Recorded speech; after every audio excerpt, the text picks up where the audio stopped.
Halo semua guys, welcome back to Ruang Komik. Di video sebelumnya, kalian mengalami sebuah kejadian yang cukup menegangkan ya ketika ia bertemu dengan sosok yang diduga Eternal Blazing Sun ketika mendefine artefak 3782.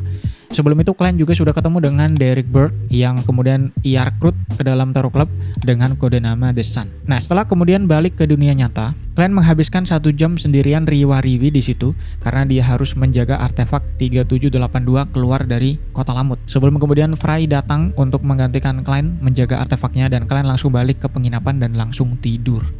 Nah, ada sesuatu yang menarik terjadi di mimpi si Clan. Awalnya kalian itu normal, memimpikan ada di bumi, di era modern, sedang bermain game, makan, dan sebagainya. Intinya sedang nyantui.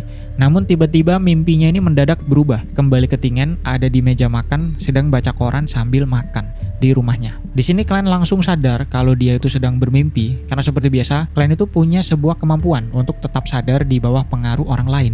Tapi dia kena pengaruh apa di sini?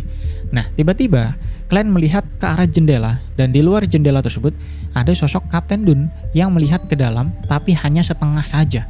Setengah wajahnya saja, jadi kayak scene horror gitu ya. Nah, tapi karena hanya Kapten Dun, kalian menjadi kaget saja, nggak yang takut. Terus si Kapten masuk, menyapa kalian duduk di situ dan ikut makan, Pak. Menghabiskan makanan si kalian. Kemudian setelah makan, dia keluar lagi, gitu doang. Dikatakan kalian bisa menebak kalau sepertinya Kapten Dun ini sedang melakukan acting method sebagai seorang sequence 7 nightmare, yang mana artinya mimpi buruk. Jadi dia ingin membuat kalian kaget di mimpinya, terus dia menghabiskan makanan si kalian yang mungkin dia pikir bisa membuat si klien ini kesel gitu ya, sehingga bisa dibilang mimpi buruk. Itu juga lah yang membuat mimpi klien dari yang awalnya di bumi di era modern tiba-tiba berubah lagi ke Tingen, karena mimpinya itu sudah disusupi oleh Kapten Dun, dan kemudian kespesialan klien yang tetap bisa sadar itu akhirnya ke-trigger.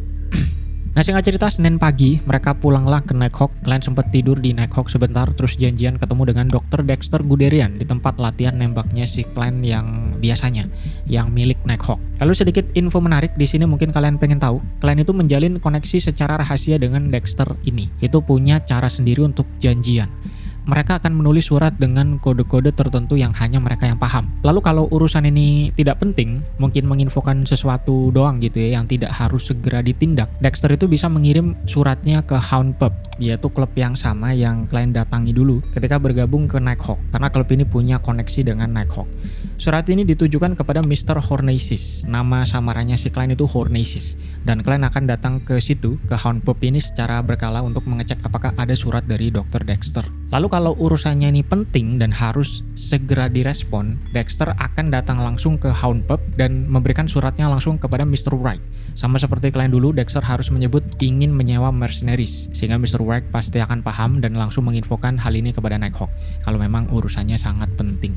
Nah, balik lagi, kalian ketemu dengan Dr. Dexter ini di tempat latihan nembak. Dan singkat cerita, pertama, kalian ingin mengetahui kondisi Hood Eugene. Yang kalau kalian lupa, Hood Eugene itu adalah pasiennya Dr. Dexter dan yang mengenalkan Dexter kepada Psychology Alchemist. Jadi pada part 12, ketika kalian mendatangi Dexter di Green Hill Mental Asylum, rumah sakit jiwa, lalu menanyakan bagaimana Dr. Dexter ini berkoneksi dengan organisasi Psychology Alchemist, Dexter itu menjelaskan bahwa ada pasiennya yang bernama Hood Eugene, seorang Beyonder Pathway Spectator dan anggota Psychology Alchemist. Meskipun pada saat itu tidak dijelaskan secara detail bagaimana prosesnya untuk si Dexter ini berkoneksi dengan Psychology Alchemist. Nah, kalian di sini menanyakan tentang Hood Eugene, anggota Psychology Alchemist ini, yang kata Dexter masih normal-normal saja. Dia masih menjadi pasien di asylum tersebut dan bahkan membantu pasien yang lain sehingga kondisi mereka menjadi lebih baik. Sehingga dugaan Dexter adalah dia masih di situ untuk melatih kemampuan Beyendernya. Karena kalau dia ingin keluar, itu sebenarnya tinggal keluar gitu ya. Dia tinggal bertingkah normal seperti sudah sembuh, terus keluar dari rumah sakit jiwa tersebut. Nah, dari info ini, kalian menduga bahwa Dexter ini ada di sequence 7 psychiatrist karena dia membantu pasien yang lain seperti seorang psychiatrist. Tapi asumsi kalian, Hood Eugene ini masih belum mengetahui tentang acting method, dan kegiatan membantu pasien ini bukan untuk acting method, tapi hanya untuk melatih kemampuan Beyendernya saja. Karena harusnya kalau melakukan acting method sebagai seorang sequence 7 psikiatris, kenapa dia masuk menjadi seorang pasien gitu ya, tidak sekalian sebagai psikiatris di situ, menjadi seorang dokter di situ. Nah, kalian cukup yakin di sini karena Psychology Alchemist sendiri itu baru berdiri 300-an tahun yang lalu, masih organisasi yang sangat muda. Jadi mungkin mereka mereka masih belum tahu apa itu acting method. Karena acting method sendiri juga kalian ketahui dari Rochelle, yang mana Rochelle taunya dari Zarathul, pemimpin Secret Order, organisasi yang sudah berdiri ribuan tahun yang lalu. Bahkan Nighthawk sendiri di bawah Church of Evernight yang sudah berdiri setidaknya 3000 tahun yang lalu, menjadi organisasi ortodoks yang paling tua, juga sampai sekarang tidak ada yang tahu apa itu acting method. Apalagi si Psychology Alchemist yang baru berusia 300 tahun ini. Itu pikirnya si Clan, yang sebenarnya ini salah ya, karena sebenarnya Church of Evernight itu tahu acting method, cuman Nighthawk ini nggak dikasih tahu memang. Jadi Clan selama ini juga kadang ada dugaan kalau acting method ini sengaja disembunyikan, dan singkatnya memang disembunyikan pak. Cuman kalian nggak tahu, ini nanti akan terungkap ketika kalian mengajukan Night Sequence. Tapi gua cepetin aja di sini, intinya memang disembunyikan oleh Church of Evernight. Nah, lanjut. Hal kedua yang dilaporkan oleh Dexter adalah Psychology Alchemist yang mengadakan pertemuan di Awa County atau Kabupaten Awa, atau mungkin Provinsi Awa gitu ya, pokoknya di Awa. Ketika Dexter yang masih mendengar suara-suara aneh khas seorang Beyonder yang belum sepenuhnya mendigest potionnya tersebut. Jadi kalau masih baru Night Sequence, itu memang mendengar suara-suara aneh, dan Dexter rada khawatir kalau dia akan hilang kendali nantinya, katanya. Nah, kalian mengatakan ia akan memberikan info metode untuk mengurangi bisikan tersebut, atau singkatnya tentang acting method, kepada si Dexter dengan bayaran potion sequence 8 telepatis gitu ya, yang dari kemarin kalian ingin dapatkan supaya bisa ditransaksikan dengan si Audrey. Jadi kalian kayak, karena kamu juga salah satu anggota Nighthawk secara tidak langsung, jadi aku akan memberikan info metode yang cukup penting, yang cukup efektif untuk mengurangi suara-suara aneh tersebut, tapi kami juga butuh sesuatu, yaitu resep potion sequence 8 telepatis, kata si Clan, seakan untuk kepentingan Nighthawk, padahal aslinya untuk dia cari duit. Alhasil ada hal yang menarik di sini, karena Dexter ini seorang spektator yang punya skill observasi yang sangat tajam. Dia menyadari adanya kebohongan dari si Clan, tapi tidak ada niat buruk, sehingga Dexter menyetujui untuk mencoba mendapatkan sequence 8 telepatis dari Psychology Alchemist. Clan pun menjelaskan kemudian tentang acting method ini kepada Dexter, lalu kemudian pergi dari situ. Nah, lalu tadi kan kalian ada dugaan kalau Church of Evernight itu sengaja merahasiakan acting method dari Nighthawk dengan alasan tertentu. Di sini kalian baru kepikiran sesuatu juga, yaitu dikatakan Church of Evernight ini kan adalah pihak yang menghancurkan keluarga Antigonus pada epok 4. Info ini awalnya dikasih tahu oleh Elger di pertemuan Terror Club part 4. Lalu pada kasus Sirius Arapis yang sempat di-define oleh Klein, buku Antigonus kan dijelaskan mengandung info Pathway Seer. Jadi keluarga Antigonus juga menguasai Pathway Seer rupanya. Itulah kenapa Secret Order yang juga menguasai Pathway Seer sangat berupaya mengumpulkan peninggalan keluarga Antigonus. Nah, yang aneh di sini adalah kenapa Church of Evernight hanya mengetahui Pathway Seer di sequence 9-nya saja. Bahkan selain Seer, tidak diketahui nama sequence-nya apa. Bahkan sequence 8 pun gak tahu. Bukankah yang menghancurkan keluarga Antigonus itu adalah Church of Evernight? Apakah pada epok keempat mereka tidak mendapatkan apapun terkait Pathway Seer gitu ya? Yang bahkan Secret Order saja masih ingin mengumpulkan peninggalan keluarga Antigonus sampai sekarang. Sepertinya memang ada banyak hal yang dirahasiakan oleh Church of Evernight kepada Nighthawk. Intinya kalian di sini rada khawatir dengan posisinya di Nighthawk. Di satu sisi dia tidak ingin mencolok, jadi dia ingin seakan tidak mengetahui tentang acting method. Tapi di sisi lain, kalau misal Church of Evernight ini memang sudah tahu acting method, hanya saja dirahasiakan gitu ya, pasti mereka akan menyadari kalau kalian sudah mengetahui acting method. Kalau kalian mengajukan Night Sequence seperti Madame Deli, kan rencananya dia ingin mengajukan Night Sequence dan mengkode-kode acting method ini seakan dia tidak tahu. Tapi kalau Church of Evernight ini memang pada awalnya sudah mengetahui tentang acting method, ya pasti nanti kalian ketahuan gitu ya. Tapi singkat cerita, kalian pun pulang terus ketemu sama Elizabeth yang menjelaskan kalau gangguan mimpi Satria Armor hitamnya kemarin sudah tidak muncul lagi karena memang sudah dihanguskan oleh mereka di Kota Lamut. Lalu kalian pun tidur, bangun jam 2 siang, makan-makan sedikit, dan akhirnya masuk ke dimensi Greyfog untuk mendefend terkait yang tadi. Apakah lebih baik dia naik sequence dengan cara mengajukan kepada Nighthawk atau tidak? Rupanya hasilnya adalah positif. Artinya oke-oke saja kalau mau naik sequence dengan cara mengajukan ke Nighthawk. Kalian kemudian menarik Derek Bird ke Tarot Club terlebih dahulu untuk memberitahu sesuatu sebelum menarik si Elger dan Audrey ke pertemuan Tarot Club nantinya. Nah, di pertemuan kali ini sepertinya akan menjadi sangat panjang ya, karena membahas banyak sekali hal. Jadi siapkan kopi atau cemilan kalian untuk mendengar yapping gua kali ini. Nah, di sisi lain, The Sun Derek masih berada di dalam rumahnya, tidak keluar sama sekali beberapa hari terakhir. Bahkan ia sekarang dalam keadaan lapar karena memang kurang makanan di rumah, Pak. Tapi dia tetap diam di rumah sesuai perintah dari The Fool. Setelah itu muncul cahaya merah yang menyelimuti Derek sehingga dia masuk ke dimensi Greyfog dan langsung disapa oleh Klein dengan menggunakan bahasa Jotun.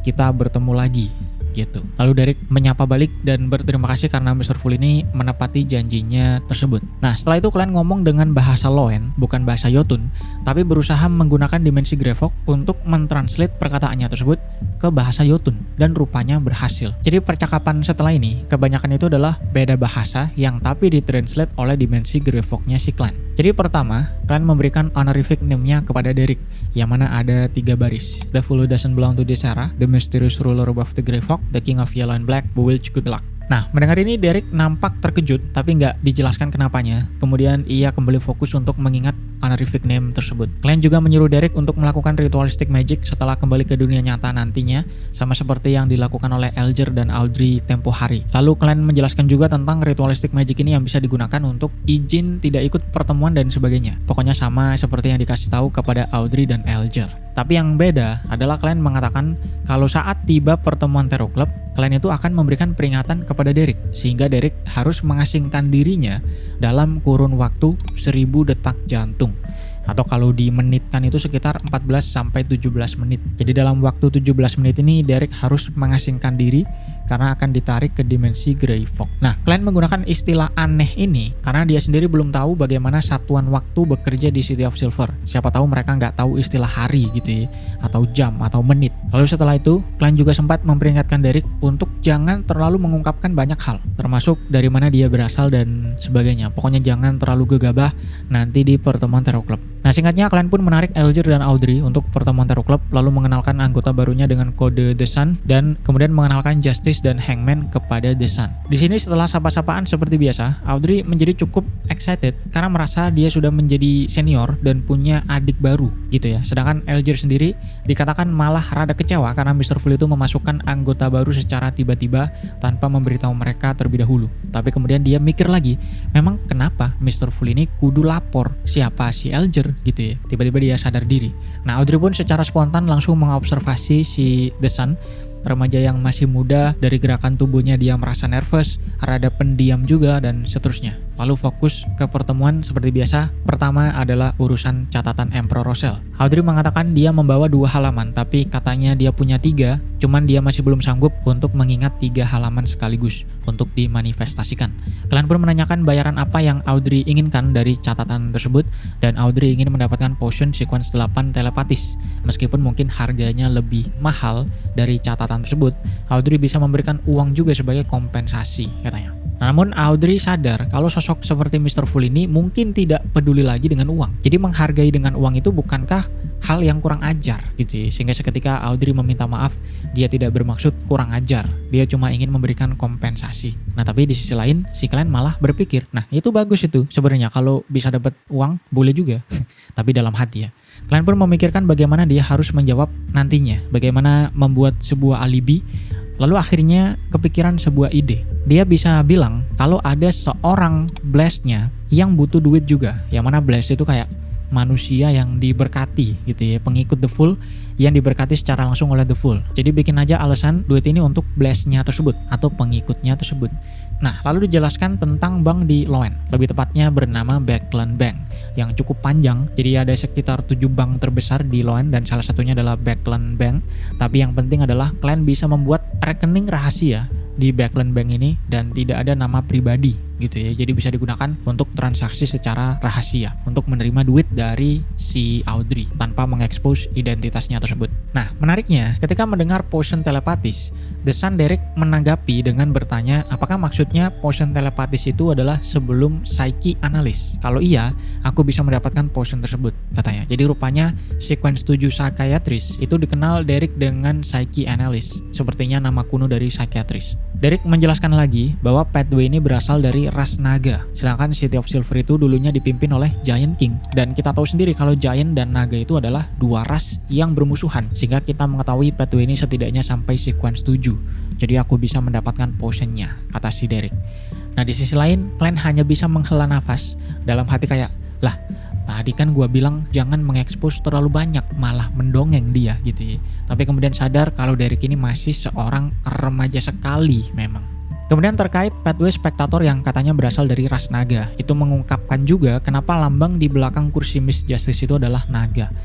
Nah, di saat yang sama Audrey sendiri yang mendengar kata seperti Giant King, Naga, dan City of Silver itu merasa kebingungan. Dia lalu melihat ke Mr. Hangman, tapi si Mamang ini juga terlihat bingung. Dia kemudian melirik ke arah Mr. Full, tapi Mr. Full sendiri rupanya lagi santai kawan. Tidak menunjukkan ekspresi yang bagaimana. Biasa aja. Artinya Mr. Full sudah tahu tentang semua yang dikatakan oleh The Sun.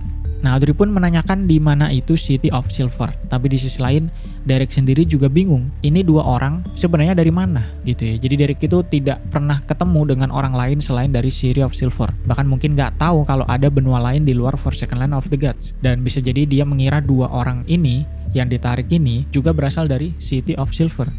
Alhasil Derek pun dengan polosnya balik menanyakan kepada Audrey, kamu sendiri berasal dari mana? Sehingga Audrey pun kaget dan merasa kalah argumen. Karena konsep pertemuan ini kan memang transaksional gitu ya. Kalau lu nggak mau ngasih tahu info tanpa bayaran, ya jangan tanya info ke orang lain. Seperti yang dilakukan oleh Audrey ini. Dia malah tanya di mana itu City of Silver. Elger pun juga sama, mengira kalau Derek ini sarkas tentang hal tersebut. Kayak kalau lu mau tanya City of Silver itu di mana, jawab dulu dong, lu dari mana gitu ya. Itu yang mereka pikirkan. Padahal Derek sendiri itu nggak ada niatan sarkas. Dia memang nggak tahu mereka itu dari mana dan sebenarnya memang cuma tanya doang. Nah, tapi balik lagi, The Sun kemudian menjanjikan dia akan mendapatkan potion telepatis atas ganti potion sequence 9 dari Pathway Sun. Katanya, dia tidak menyebut nama Bard, sequence 9 Bard, karena sepertinya Derek masih belum tahu nama sequence 9-nya adalah Bard. Di sini Elger sepertinya rada bisa menebak kalau Pathway Sun yang dimaksud Derek ini adalah Pathway Bard. Tapi karena seperti yang gue bilang sebelumnya, biasanya Pathway itu dipanggil dengan nama sequence 9-nya. Karena sangat jarang ada yang tahu nama sequence 0-nya gitu ya. Sehingga si Elger pun menanyakan dengan rada bingung. Pathway Sun, apakah maksudnya Pathway yang sequence 9-nya Bard? Kata dia. Sedangkan Derek sendiri menjawab nggak tahu karena memang dia nggak tahu namanya apa. Nah, si Clan Moretti aka Tuan Crab pun takut bisnisnya hilang. Karena tidak menduga kalau Derek itu bisa mendapatkan resep telepatis yang sudah dia perjuangkan selama ini kepada Dr. Dexter. Kalau mereka transaksi sendiri, dia jadi nggak dapet duit gitu ya. Apalagi sepertinya Mr. Hangman ini juga tahu resep sequence 9 Bard. Akhirnya kalian langsung mengusulkan, sepertinya Justice tidak punya sequence 9 Bard. Jadi bagaimana kalau kita transaksi bertiga? Aku akan memberikan potion sequence 9 Bard kepada The Sun. The Sun, kamu akan memberikan potion telepatis kepada Justice secepat mungkin, setidaknya sampai 2 pertemuan ke depan. Justice, kamu akan memberikanku catatan Emperor Rosel lagi. Kemudian transaksi selesai. Nah, tapi berdasarkan hukum transaksi yang setara, The Sun cukup dirugikan di sini karena sequence 9 Bard tidak setara dengan sequence 8 telepatis. Solusinya Justice nanti bisa memberikan kompensasi kepada The Sun, tapi karena sepertinya The Sun itu tidak bisa menerima kompensasi, solusi lain adalah aku sendiri yang akan memberikan kompensasi kepada The Sun. Lalu Justice akan memberikan kompensasi kepadaku, yaitu sejumlah uang yang diberikan kepada salah satu seorang blessedku untuk dia melakukan sesuatu. Itu kata si Clan. Yang mana ada 2 hal yang menarik. Pertama, kalian mengatakan bahwa The Sun mungkin tidak bisa menerima kompensasi karena kan ada di Forsaken Land of the Gods gitu ya, mana bisa transfer duit sampai ke situ.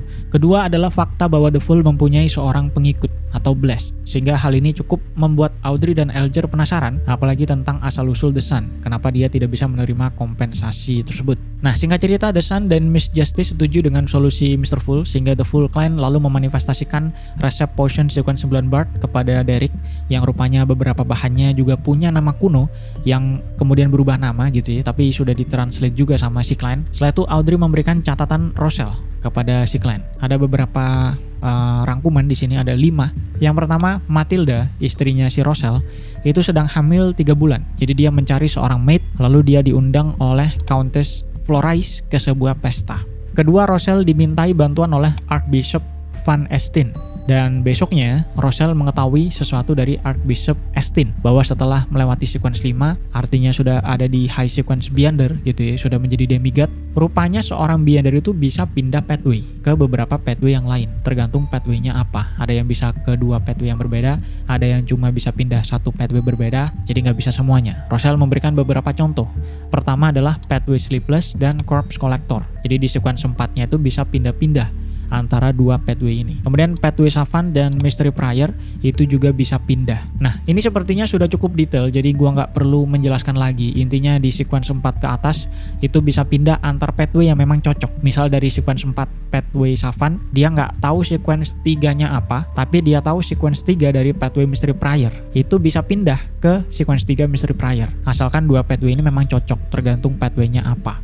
Di sisi lain, kalian awalnya ragu apakah ini benar atau tidak, karena resikonya itu cukup besar kalau hilang kendali. Mungkin Rochelle-nya nggak bohong, tapi kan bisa aja si orang yang ngasih tahu Rochelle itu yang bohong gitu ya. Tapi kalau memang benar, kalian menjadi penasaran pathway apa yang bisa pindah-pindah dengan pathway Seer-nya tersebut. Apakah mungkin 3 pathway yang dulu disebut oleh Rochelle, yaitu Seer, Apprentice, dan Marauder. Kemudian masih di catatan Emperor Rochelle, yang keempat adalah hubungan antara Storm Church, Church of Eternal Blazing Sun, dan Church of Knowledge and Wisdom itu sangat buruk, musuhan mereka. Sedangkan Church of Evernight dan Church of God of Combat itu juga musuhan. Kelima, Rochelle mengikuti pertemuan organisasi rahasia kuno, cukup menegangkan katanya, dan tidak terduga rupanya Blasphemy Slate kedua ada di tangan organisasi ini. Jadi organisasi ini lebih misterius dari yang Rochelle duga, dan Rochelle akhirnya bisa melihat Blasphemy Slate tersebut. Rochelle juga terinspirasi untuk membuat semacam Blasphemy Slate miliknya sendiri, karena biar keren katanya, dia akan membuat satu set dan masing-masingnya ini akan menyimpan rahasia. Itu diary Emperor Rochelle. Nah, di sini lagi-lagi kalian rada males karena Emperor Rochelle tidak menyebutkan nama organisasi ini apa. Tempo hari gue pernah menjelaskan kalau sebenarnya Rochelle itu bukan tidak mau ya, tapi tidak bisa menyebut namanya. Nanti kalian akan tahu sendiri kenapa. Seingatku ada di volume 2 kalau nggak salah. Lalu masalah Blasphemy Slate-nya si Rochelle sendiri yang satu set tadi, kalian mengingat ada info yang mengatakan kalau Rochelle itu juga membuat sepak kartu misterius berdasarkan apa yang ada di Blasphemy Slate. Artinya mengandung info pathway. 22 pathway. Kalau nggak salah ini di pertemuan Terror Club pertama ketika si Audrey dan Elger saling diskusi terkait Emperor Rochelle. Oke, kemudian diskusi pun terjadi yang akan gue persingkat sedikit. Intinya Audrey mengabarkan tentang fokus pemerintah Loen Kingdom untuk proses seleksi CPNS yang selama ini mereka bahas. Lalu memberikan jawaban atas pertanyaan Elger kemarin, apakah Loen akan balas dendam kepada Vesak di Balam Timur. Audrey memberikan jawaban kalau tidak akan balas dendam, yang mana ia dapatkan dari si Susi yang sempat menguping bapaknya Audrey. Lalu terkait kompensasi, Audrey meminta info kepada Elger terkait organisasi Psychology Alchemist atau info bahan-bahan potion telepatis setelah nanti resepnya sudah diberikan oleh The Sun. Di sisi lain, The Sun Derek yang mendengar diskusi mereka ini tidak paham banyak istilah. Apa itu CPNS, apa itu menteri, apa itu Balam, Vesak Empire, Loen Kingdom, Psychology Alchemist, dan sebagainya. Derek cuma tahu kalau Vesak itu adalah bahasa turunan dari Jotun. Apakah memang ada kota lain gitu ya selain City of Silver di luar sana? Apakah ada negara lain? Apakah mereka berdua ini tidak berasal dari tanah mereka yang terkutuk?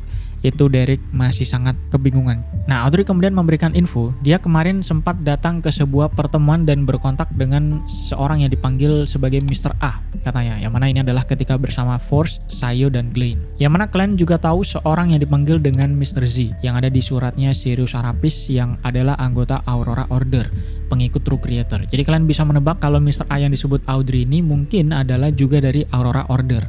Nah, melihat tidak ada yang menjawab, Elger pun menjelaskan itu adalah Aurora Order. Aurora Order sendiri musuhan dengan Storm Church, Sun Church, dan Wisdom Church. Ini gua singkat aja supaya nggak panjang gitu ya. Jadi ketiga churches ini akan tahu banyak tentang Aurora Order karena mereka saling bermusuhan. Intinya Aurora Order punya 5 Saint dan 22 Oracle. Oracle, di mana Oracle ini menggunakan alfabet sebagai kode nama dari Mr. A sampai Mr. Z. Paling lemah sequence 7, paling tinggi sequence 5. Kalau ada Oracle yang mati, itu akan digantikan dengan yang baru. Audrey pun berterima kasih dan akhirnya saling transaksi lagi dengan Elger, di mana Elger meminta Audrey untuk melacak seorang pirate bernama Kilangos yang punya julukan Rear Admiral Hurricane. Itu diam-diam masuk ke Backland. Nah, Audrey mengetahui Kilangos ini merupakan salah satu dari 7 Pirate Admirals, dan Elger mengkonfirmasi bahwa memang itu orangnya. Salah satu dari 7 Admirals, Beyonder Sequence 6 Pathway Sailor yang bernama Wind Blast, yang juga mempunyai sebuah item atau shield artifact.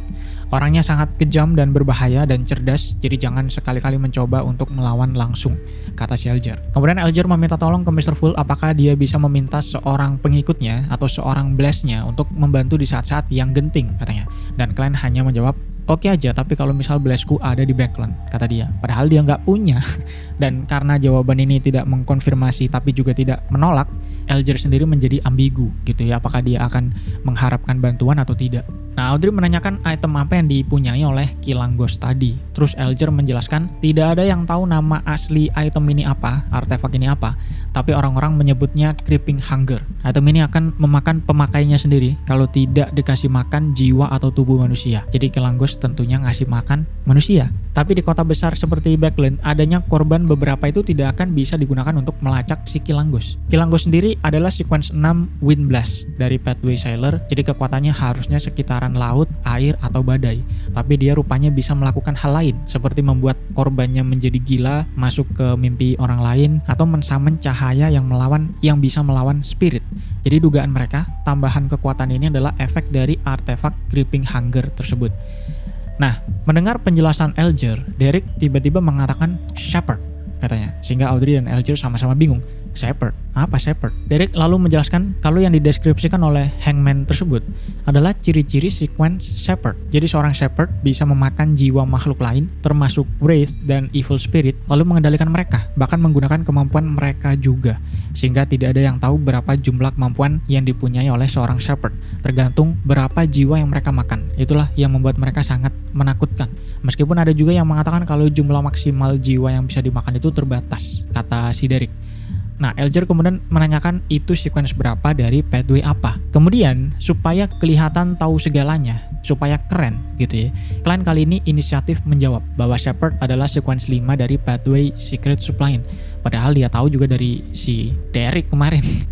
Di sisi lain, Audrey yang tahu bahwa Pathway Secret Suppliance itu dikuasai oleh Aurora Order, mengingat lagi sosok Mr. A yang katanya tadi berasal dari Aurora Order, yang tempo hari itu melirik Audrey dengan cukup tajam sehingga Audrey merasa jijik dengan dia. Audrey dalam hati ingin meminta tolong kepada Mr. Full untuk menyikat si orang ini, tapi gua nggak terlalu paham yang dimaksud ini adalah Mr. A atau si Kilangos. Kayaknya Mr. A karena dia jijik dengan Mr. A tersebut. Tapi Audrey sadar juga kalau dia ingin meminta bantuan kepada Mr. Full, memang apa yang bisa dia berikan untuk membuat Mr. Full ini turun tangan gitu ya. Kemudian Audrey singkatnya menerima misi dari si Elger, namun dia tidak bisa menjamin bisa melacak si Kilangos ini. Tapi Elger menyetujui. Dengan transaksi tadi, Audrey meminta info bahan sequence 8 telepatis setelah resepnya diberikan oleh Derek atau The Sun. Setelah itu, Elger memanifestasikan potret Kilangos, foto Kilangos, dibantu oleh dimensi Greyfog-nya si Klein, dan pertemuan Terror Club pun selesai. Oke, pertemuan yang cukup panjang, memakan separuh video ini. Kita akan akhiri dulu sampai sini, dan seperti biasa kita masuk ke Saber Reviews. Yang pertama ada dari Kanjut. Bang uploadnya satu video 2 hari kalau bisa. Nah itu nggak bisa pak, karena gua ada kerjaan lain dan YouTube ini tidak bisa di full time. Kemudian ada dari Irza. Kira-kira berapa video lagi untuk mencapai ending volume 1? Nah itu saya tidak tahu pak, karena sekarang ada di chapter 145 dan ending volume 1 itu di 200 belasan. Jadi kalau misal satu video 10 chapter biasanya ya 10 video.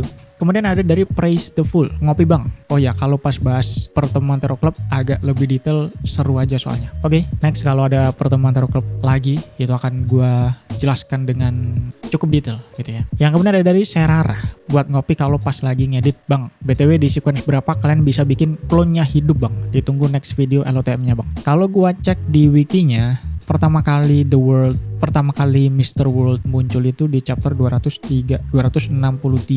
Nah, 263 itu si Clan masih ada di sequence 8 Clown. Karena setahu gua itu clone-nya bisa hidup bukan dari sequence-nya si Clan ya, tapi karena satu item kalau nggak salah. Dan terakhir ada dari Mamang Ganarki. Untuk jadi Great Old One, apa harus kuasai semua pathway seperti GOO-COD, Assassin, Hunter? Apakah kalian bisa sampai level itu? Betul, untuk menjadi Great Old One itu harus menguasai sequence 0 dari pathway yang di grupnya tersebut. Artinya kalau sudah ada satu Great Old One, itu tidak mungkin ada True God di bawah pathway-nya tersebut. Apakah kalian bisa sampai level itu? Bisa. Di buku kedua kalian sudah jadi Lord of Mysteries, sudah benar-benar menjadi LOTM. Kalau di buku pertama, di ending buku pertama dia itu masih di sequence 0 full, tapi karakteristiknya semua itu sudah dia dapat. Jadi sudah dapat full, sequence 0 door dan sequence 0 error. Itu sudah dia dapat semua. Terus Sephiroth-nya yaitu Sephira Castle itu sudah dia pegang dari awal, yaitu dimensi Greyfog. gitu ya. Tinggal apa ya, mengakomodasi dan benar-benar bangkitnya sebagai LOTM itu di buku kedua. Itu dia video kali ini, semoga bisa menghibur. Waktu kalian, sampai jumpa di video selanjutnya guys. Adios.